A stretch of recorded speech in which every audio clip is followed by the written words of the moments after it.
ព្រឹកព្រោះទៀងសំរងមកជាតិត្រកាក្រោលក្រទឹកដើមដោយទឹកសំសា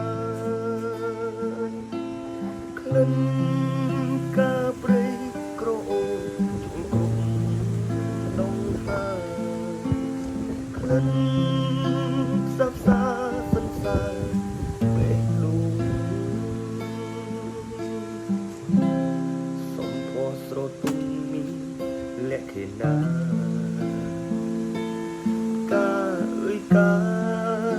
សុំសួននួនយល់បំណងក្តីស្រឡាញ់